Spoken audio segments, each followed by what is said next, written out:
Y'all, it's Maddie from the Itty Bitty Homestead Committee. Today we are going to talk about rabbit birth, labor, all the way up through the first couple of days of life for the kits. So let's hop into it.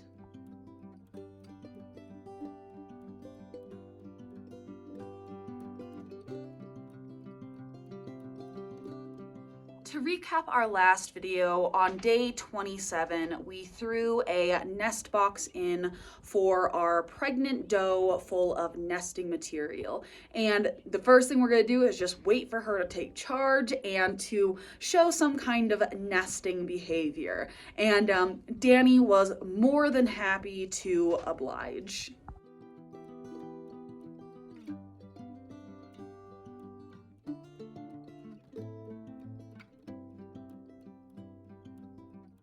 I've talked in a previous video about nesting behaviors, and one nesting behavior is fur pulling from your does. And they're going to put it in their box and kind of prepare for their babies. With that being said, some mothers go a little above and beyond, and sometimes they will start nesting outside of the box. If this starts to happen, I'm just going to collect the fur like so, and throw it in there for her so she kind of gets the idea. And since this is a first-time mom, I am going to monitor her extra to make sure that she has those babies in the box and not on the wire. And whenever I see mamas pulling fur, it makes me extremely, extremely nervous.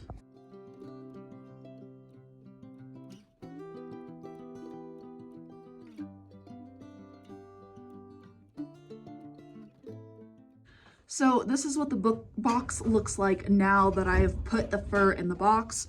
As you can see, that is a lot more fur to prepare for baby. And this is only day 28. So we should be seeing babies in the next 2 to 3 days.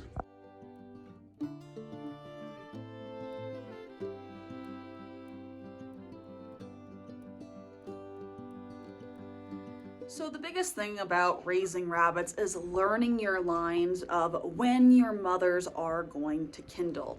So for instance, my mini Rex kindle around day 33, whereas my larger commercial style rabbits normally kindle on day 30 or 31.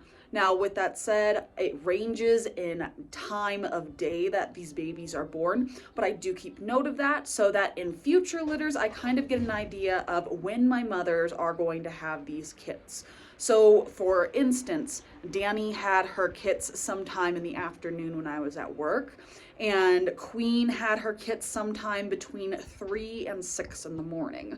I will keep all of these in a chart, and some rabbits are really easy and consistent, like Vanessa. Vanessa always has her babies around 7 a.m. I love that, but learn your lines. Be prepared for babies around day 30.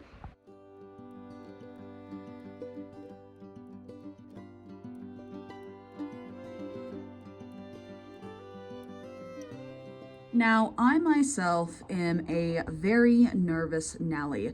When I get to about day 30, I'm going to start consistently coming out to check this next box to see if mom has her babies.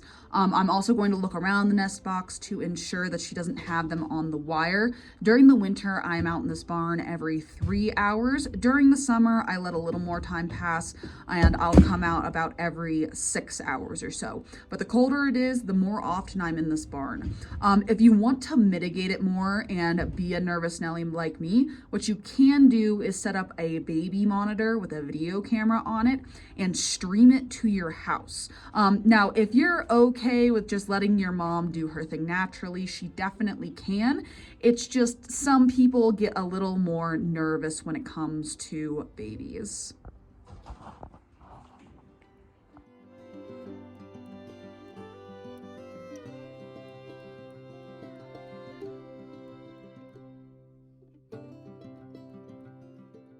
Now, at some point, you're going to come out into this nesting box and you are going to see the glory that is fur moving.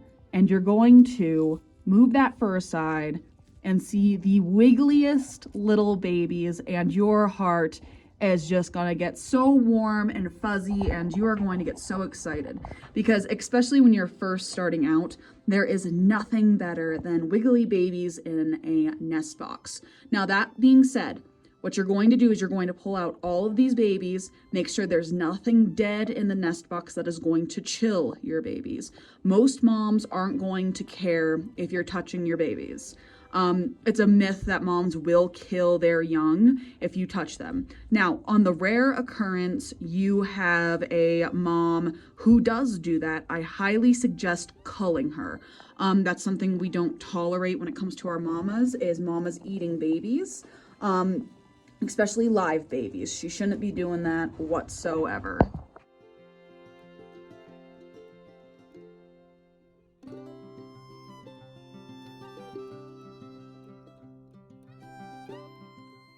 Now, sometimes moms are going to have the baby on the wire. They're not going to pull enough fur. A baby's going to get pulled out on mom's teat as it's nursing. What are you going to do then? Because you have cold kits and they look to be dead. Now, listen and listen carefully. A baby is not dead until it is warm and dead. You are going to take any baby that's caught a chill and you're going to put it in your shirt. If you are somebody who wears bras, you are already ahead of the game because you have a little baby shelf holder. You're going to stuff that baby in your bra. Now, if you don't wear a bra, I suggest finding someone who does wear one and handing the baby over, or wearing a bra yourself. I know it sounds silly, but then you can still get your chores done and put the cold baby against your chest. You want to do skin to skin to warm them up. There's also the warm water baggie trick. That's not my favorite though, because you have to constantly monitor it. If you find cold babies, sticking them skin to skin in your shirt and your bra allows you to continue your chores and get the rest of your stuff done.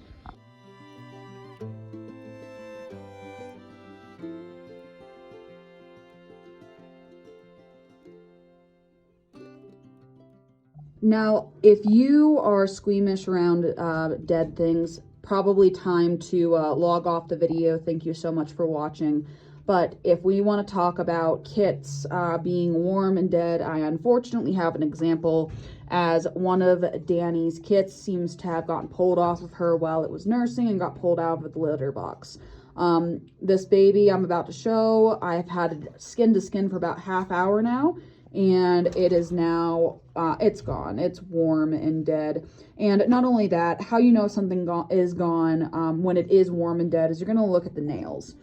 And there's going to be a dark blood in those nails. Normally you hear it called blood in the quick.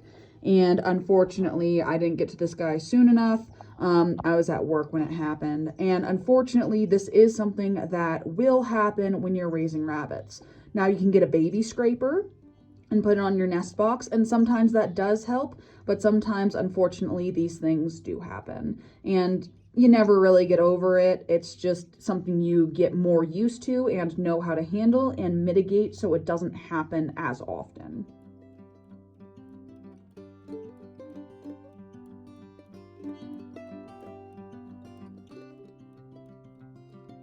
We talked about nice warm babies for the first couple of days. You're not going to see milk bellies, and that's because most of the time a doe's milk does not come in till about day 2 or 3. If we don't have nice round milk bellies by that time, you might want to look at supplementing, but most does will no problem feed their babies without any issue. With that being said, I'm going to see if any of these guys have milky bellies because it is about that time. Let's see. Okay, perfect. So as you can see, this guy looks like he has 2 little bulging balloons. It's not a huge milky belly, but it's still something. So this guy did get milk. So you're just looking for the stomachs to kind of be sticking out over the hips a little bit and round.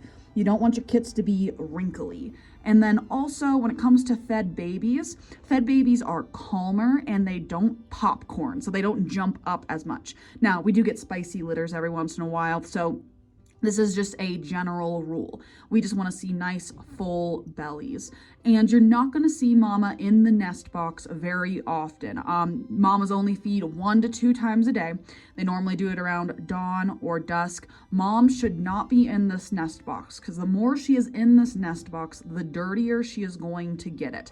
So as long as you have nice, round, full bellies, be assured the kits are being fed. That's one of the big things that I hear first-time rabbit breeders talk about is how do I know the kits are fed? Big bellies, nice big bellies. And then also I keep getting little images of this creep peeking her head over the nest box. This is Danny, this is mom. Every time I mess in the nest box, I give her treats. I have sunflower seeds, I have rolled oats. I am positively associating myself as I touch the nest box, she gets a treat. So that's kind of why she's poking her head around. She is looking for food, and I would rather her be excited for me to touch her babies than be freaked out. So that's why you keep seeing her poke her head around, as she wants the attention and the food. But that's really all I have for you today when it comes to looking at labor, birth, mom feeding babies, and the first few days. You're going to continue this pattern on and on and on until we start looking at day 10 to about 14-ish, when the babies start opening their eyes and coming out of the nest box. But I'm not talking about this in this video because that would make this entirely too long. So we'll talk about that in the next video. But anyway, again, that's all I have for y'all. If y'all have any other comments to put, any other questions, I will be happy to answer them down in the comments section. But thank y'all so much for watching, and I'll see y'all in the next one. Bye.